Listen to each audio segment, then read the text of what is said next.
दोस्तों, ऐसा लग रहा है जैसे 2024 के लोकसभा चुनाव में साल 2014 और 2019 के लोकसभा चुनाव से भी ज्यादा तेज मोदी की सुनामी चल रही है। ऐसा हम क्यों कह रहे हैं वो आपको आगे बताएंगे। दरअसल लोकसभा चुनाव के बीच कांग्रेस को लगातार झटके लग रहे हैं। कांग्रेस के युवराज राहुल गांधी प्रधानमंत्री बनने का सपना देख रहे हैं, लेकिन कांग्रेस के नेताओं को ही यकीन नहीं है कि कांग्रेस की सरकार आने वाली है तो देश के लोग को क्या ही भरोसा होगा।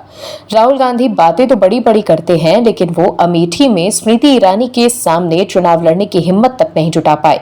कहा तो ये भी जा रहा है कि वायनाड में लेफ्ट और बीजेपी द्वारा मजबूत कैंडिडेट उतारने से मामला फंस सकता है, लेकिन क्या रायबरेली में राहुल जीत पाएंगे, और ये भी बड़ा सवाल है। वहीं दूसरी तरफ कांग्रेस में इस्तीफों के दौर नहीं थम रहे। क्या है खबर, बताते हैं आपको इस रिपोर्ट में। दरअसल लोकसभा चुनाव को लेकर देश में सियासी पारा चढ़ गया है, तो वहीं कांग्रेस के अध्यक्ष पद पर बैठे नेता भी बीजेपी में शामिल हो रहे हैं। इसके साथ ही वो अपने साथ पार्टी के बड़े बड़े नेताओं को भी बीजेपी में लेकर आ रहे हैं। ऐसे में आप समझ सकते हैं कि देश में इस वक्त मोदी की लहर नहीं सुनामी चल रही है। दोस्तों, कोई नेता उनकी पार्टी में शामिल होते हैं जिसमें उन्हें अपना सियासी भविष्य बेहतर दिखाई देता हो।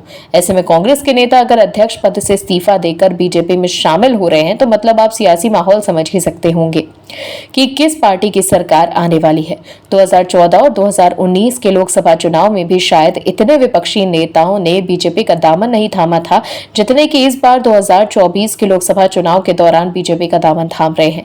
यही वजह है कि हम कह रहे हैं 2024 के चुनाव में 2014 और 2019 के लोकसभा चुनाव से भी ज्यादा तेज मोदी की सुनामी चल रही है, और इस सुनामी में विपक्ष का क्या होगा ये तो वक्त ही बताएगा। लेकिन फिलहाल जो माहौल है उसे देखकर हर नेता बीजेपी का झंडा उठाकर भगवामय हो जाना चाहता है। अब लोकसभा चुनाव के बीच दिल्ली में कांग्रेस को झटका लगा है। दिल्ली प्रदेश कांग्रेस के पूर्व अध्यक्ष अरविंद सिंह लवली समेत 5 कांग्रेसी नेताओं ने कांग्रेस का पंजा छोड़कर बीजेपी का कमल थाम लिया। लवली के अलावा राजकुमार चौहान, नीरज बसोया, अमित मलिक और नसीब सिंह भी बीजेपी में शामिल हो गए। इन सभी को आज बीजेपी मुख्यालय में दिल्ली प्रदेश अध्यक्ष वीरेंद्र सचदेवा ने पार्टी में शामिल कराया। बीजेपी में शामिल होकर अरविंद सिंह लवली ने प्रधानमंत्री मोदी की जमकर तारीफ। अरविंदर सिंह लवली ने कहा है कि पीएम मोदी, जेपी नड्डा और अमित शाह का धन्यवाद। जब हम खोए खोए घूम रहे थे उस समय उन्होंने मौका दिया। हम आज 5 वरिष्ठ लोग आए हैं, लेकिन बहुत लोग हैं जो चाहते हैं कि देश को सशक्त सरकार मिले, देश के विकास में पीएम के हाथ को मजबूत करना चाहते हैं। आपको बताते हैं 28 अप्रैल को ही लवली ने कांग्रेस अध्यक्ष पद से इस्तीफा दिया था। लवली कांग्रेस द्वारा आम आदमी पार्टी के साथ गठबंधन करने के खिलाफ थे। तो देखा आपने कैसे कांग्रेस में भगदड़ मची हुई है। पार्टी के अध्यक्ष पद पर बैठे नेता भी इस्तीफा दे रहे हैं और बीजेपी का दामन थाम रहे हैं। ऐसे में राहुल गांधी पीएम बनने का सपना तो देख रहे हैं, लेकिन ऐसा होता नजर नहीं आ रहा।